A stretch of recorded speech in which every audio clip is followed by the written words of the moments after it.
Hello teachers. So here is a short tutorial on how to make the Google form for the unit test. You will go to Google and just type Google form. You will click on the first link. Once you click on the first link, you will be taken to another page. Now go to personal and go to Google form. You will be taken to a new page like this. Make sure that your email is linked to Google form. If not link, then right at the beginning there will be a registration process. You just have to follow that through. Once you're done with the registration process, you can go to blank, start a new form, and the question paper segment will be shown like this. You can click on whatever test that you're giving, say unit test, and if you want you can also mention the subject. Next, here in the form description, what you can do is you can give instructions instead of just leaving it blank. You can just give it point-wise, 1, 2, 3, as per your convenience. Next thing is you will click on this 6 buttons that is shown here. You will click on it, and then the segment will appear like this.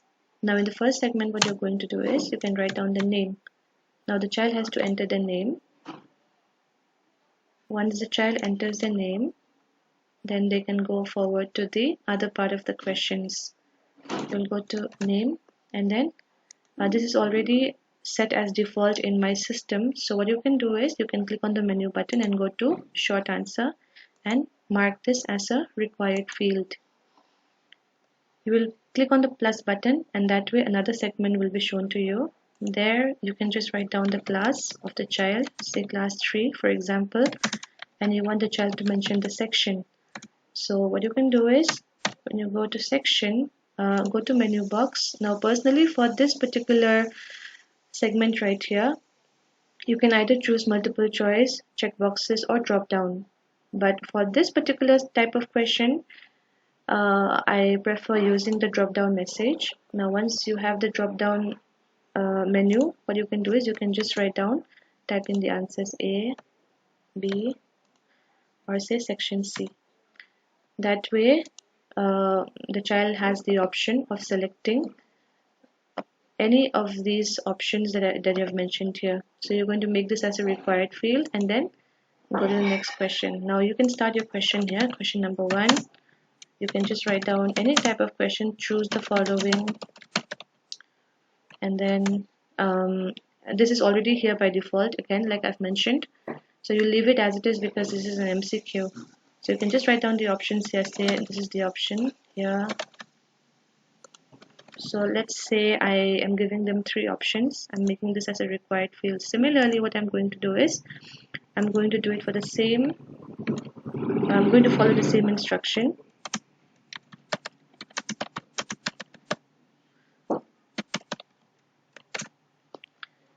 So the question can be in any format. It may be in the form of fill in the blanks where you give a blank and you can provide 3 options again. So as of now, I'm just going to give these 2 questions only. Since we are supposed to give the questions for 20 marks, that means we will be required to fill in 20 questions. You can follow the same procedure. Now the most important part is the settings. Now once you're done with all of your questions, once you're done setting all of your questions, then you can go to settings. Now in general, what happens is you're going to leave it blank.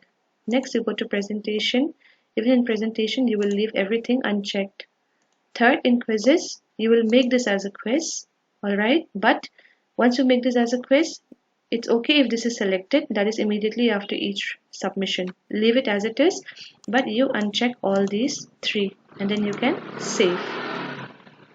Now once you're done, you can come back to the question, and that is when you're going to provide the answer keys. This is only for you.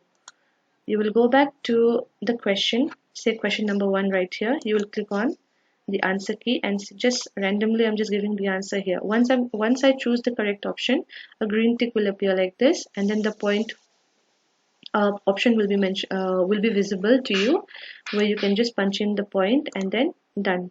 Similarly, for the second part of the question, Say I click on answer key, I choose any random answer, keep a point for value of 1, and then done. So I have 2 questions here. You can do that for the rest of the questions. Now once you're done, what we can do is we can check the responses. Now once you go to response sheet, you can see this segment right here. Here you have accepting responses. Now we have this test and the test duration is only for 40 minutes.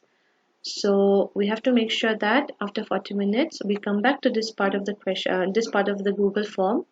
On this particular page, click on responses, and then once 40 minutes is over, you can come back and you can select this, you can click on it, and that is when it will show as not accepting responses. That means the child, even though the child click on the link, the page will not be available anymore. All right. Now next is, once the child gives all of the answers, what you can do is you can click on this particular box given right here. It is a square box, green in color. It has a symbol of a cross on it.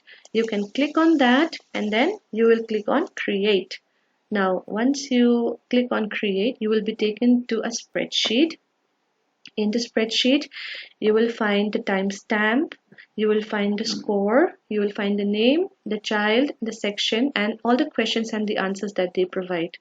Alright, now let's see how this works. We will go back to the form and say, for instance, we are the students. Alright, so what we are going to do is, I'm going to click right here, preview.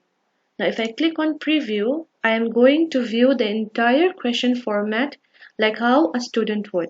So right here, this is the preview image. Now here I have the test questions right here. The name is mentioned here. So I will enter. Let's say I'm a student and I'm going to attend. I'm going to appear this test.